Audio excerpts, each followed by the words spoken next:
Hello dear student. मैं instructor Anil Kumar Chaurasia government ITI Mehdawal Sant Kabir Nagar अपने YouTube channel ITI tech study पर आप सभी का बहुत बहुत स्वागत करते हैं। ITI पास आउट कैंडिडेट के लिए NCL यानी नारदल कोलफील्ड लिमिटेड की तरफ से सरकारी टेक्नीशियन की भर्ती जारी की गई है। अगर आप ITI कैंडिडेट हैं और सरकारी टेक्नीशियन जॉब की तलाश में हैं तो ऐसे में काफ़ी अच्छी अपॉर्चुनिटी आप सभी लोगों को मिल रही है। आज की इस वीडियो के माध्यम से इस भर्ती के बारे में पूरी डिटेल से जानने वाले हैं। इसकी एलिजिबिलिटी क्राइटेरिया क्या कुछ रहने वाली है, ITI कौन कौन से ट्रेड के लिए भर्तियां जारी की गई हैं, कितने पदों पर भर्तियां जारी की गई हैं, एज लिमिट क्या रहने वाली है और इसके अलावा आवेदन शुल्क क्या लगेंगे और आवेदन करने की टोटल प्रक्रिया क्या रहने वाली है, इन सब की डिटेल इस वीडियो के माध्यम से जानने वाले हैं। यहाँ पर आप देख सकते हैं यह NCL की ऑफिशियली वेबसाइट है। इसको हमने ओपन किया हुआ है। NCL की तरफ से जो ऑफिशियल नोटिफिकेशन जारी किया गया है उसको आप देख सकते हैं। ने यहाँ पर ओपन किया हुआ है नॉर्दर्न कोलफील्ड लिमिटेड, जो कि कोल इंडिया लिमिटेड की ये सहयोगी कंपनी है।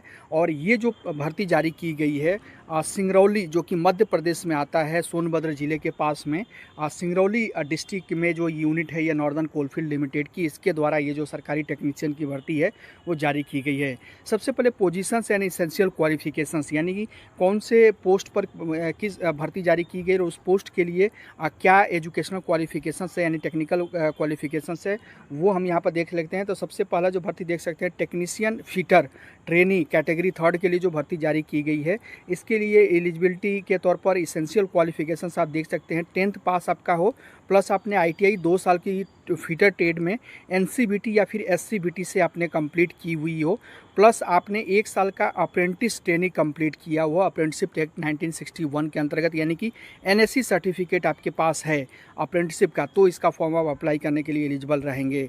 दूसरा जो आप देख सकते हैं टेक्नीशियन इलेक्ट्रीशियन ट्रेनिंग कैटेगरी 3 के लिए जारी की गई है। इसमें भी आपका 10th पास प्लस आपका ITI इलेक्ट्रीशियन ट्रेड में NCBT या SCBT से कंप्लीट होना चाहिए एंड मिनिमम 1 साल का अप्रेंटिसशिप ट्रेनिंग सर्टिफिकेट होना चाहिए NCBT या SCBT से के अंडर में अप्रेंटिसशिप 1961 के अंतर्गत।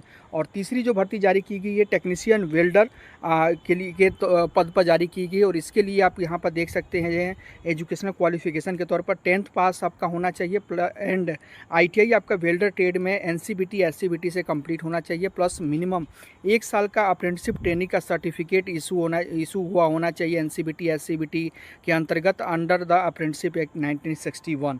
तो ये आपने यहाँ देखा, यहाँ पर पोजीशंस वाइज जो एजुकेशनल क्वालिफिकेशंस है वो यहाँ पर बताया गया है। अब पोजीशंस वाइज अगर भर्तियों की संख्या की बात करें या तथा कैटेगरी वाइज भर्तियों की संख्या की बात करें तो आप यहाँ पर देख सकते हैं तीनों जो पोजीशंस है उसके लिए अलग अलग कैडर डिसाइड किया गया। उन कैडर को आप यहाँ पर देख सकते हैं अलग अलग कैडर्स में डिवाइड किया गया है, और उन कैडर के अनुसार बैकलॉग वैकेंसी तथा वैकेंसी इंक्लूडिंग बैकलॉग दो अलग अलग कैटेगरी के अंतर्गत जनरल SC ST OBC के लिए भर्ती जारी की गई है। उसी तरह से जनरल AWS SC ST के लिए भर्ती जारी की गई है, और इसका वर्टिकल पोजीशन जो कि यहाँ पर दिया गया है।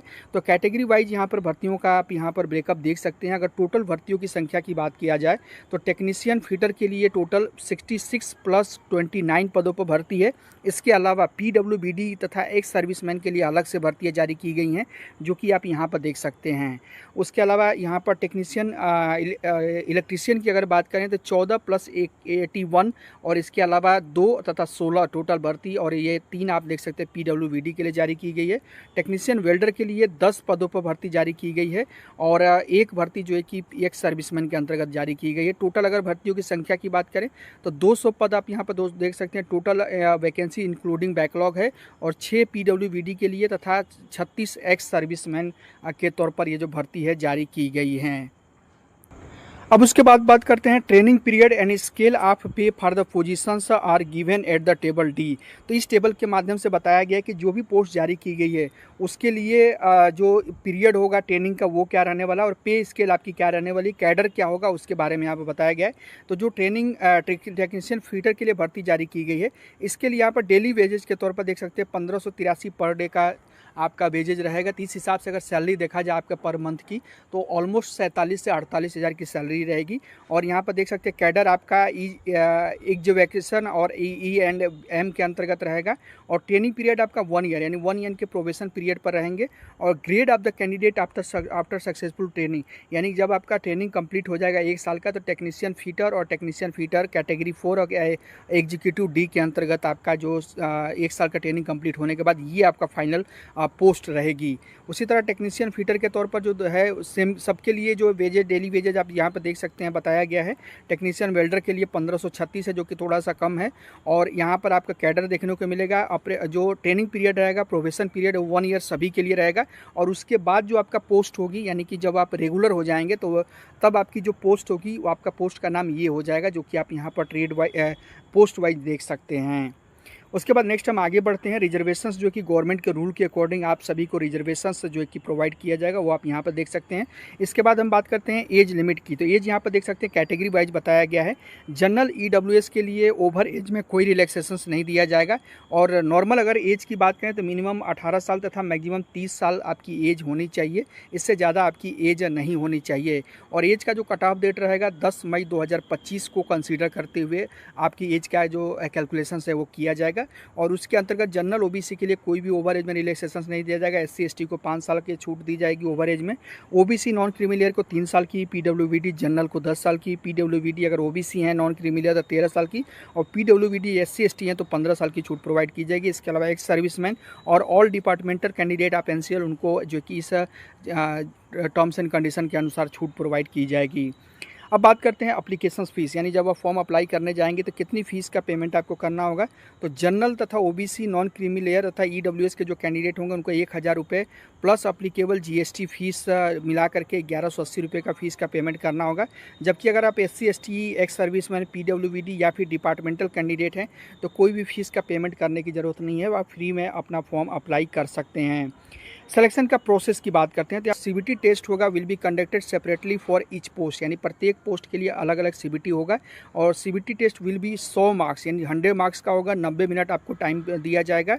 और एक ही सिटिंग में सारे पेपर, यानी 2 सेक्शंस आपको कंप्लीट करने होगा। 2 भाग होंगे पेपर के, section A and section B। Section A में जो है कि टेक्निकल नॉलेज के क्वेश्चंस होंगे, और जो उसमें जो कि 70 मल्टीपल चॉइस के क्वेश्चंस MCQ के होंगे। और सेक्शन B में जो होगा general knowledge and general awareness, reasoning, verbal, mental ability and quantitative aptitude के 30 क्वेश्चंस रहेंगे। इस तरह से जो है कि टोटल 100 क्वेश्चंस हो जाएंगे। 70 आपका टेक्निकल और 30 आपका नॉन टेक्निकल। और प्रत्येक क्वेश्चन का 1 मार्क्स रहेगा। और there will be no penalty for wrong answer, यानी रॉन्ग आंसर के लिए कोई भी निगेटिव मार्किंग्स या पेनल्टी आपको नहीं दी जाएगी। No marks will be awarded for unattempt questions. The questions paper जो होंगे इंग्लिश तथा हिंदी दोनों में होंगे। टेबल G के अंतर्गत देख सकते हैं मिनिमम क्वालिफाइंग मार्क्स बताया गया, यानी कि जो CBT टेस्ट होगा उसमें कम से कम कितना मार्क्स आपको क्वालिफाई करने के लिए लाना होगा। तो जो टोटल आपने देखा कि जो नंबर मार्क्स होंगे 100 होंगे, जिसमें कि जनरल OBC को मिनिमम 50 मार्क्स लाने होंगे। SC ST, ex serviceman, OBC तथा PWBD को 40 मार्क्स मिनिमम लाने होंगे। अब नेक्स्ट हम बात करते हैं इंपॉर्टेंट डेट की। तो इंपॉर्टेंट डेट के अंतर्गत देख सकते हैं जो आपका ऑनलाइन फॉर्म अप्लाई होना स्टार्ट हो रहा है 17 अप्रैल से सुबह 10 बजे से स्टार्ट हो रहा है। और इसका जो लास्ट डेट रहेगी फॉर्म अप्लाई करने के लिए 10 मई रात्रि के 12 बजे तक आप इसका फॉर्म अप्लाई कर सकते हैं। जो आपका एडमिट कार्ड डाउनलोड होगा उसके लिए ऑफिशियल वेबसाइट के माध्यम से आपको सूचित किया जाएगा। इसके अलावा CBT टेस्ट कब होगा, रिजल्ट कब डिक्लेयर किया जाएगा, इसके बारे में भी डिटेल्स में आपको वेबसाइट के माध्यम से आप जो फॉर्म अप्लाई करेंगे उसमें registered mobile number, email ID जो डालेंगे उस पर आपको सूचना दी जाएगी। अब बात करते हैं इसका फॉर्म अप्लाई कैसे करना है। तो यहाँ पर देख सकते हैं अप्लाई करने का प्रोसेस जो है कि बताया गया है।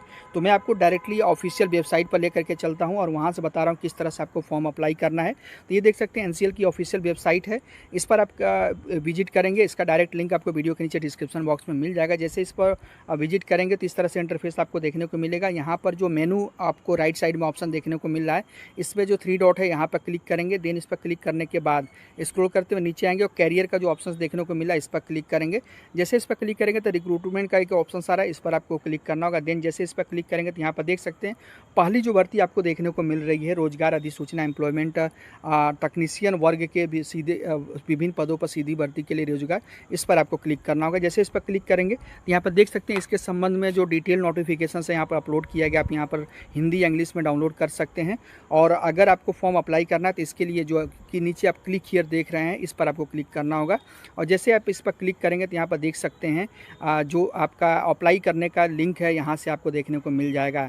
अब यहाँ से जो भी दिशा निर्देश है वो आप क्लिक हियर पर क्लिक करके पढ़ सकते हैं, इंस्ट्रक्शंस पढ़ सकते हैं।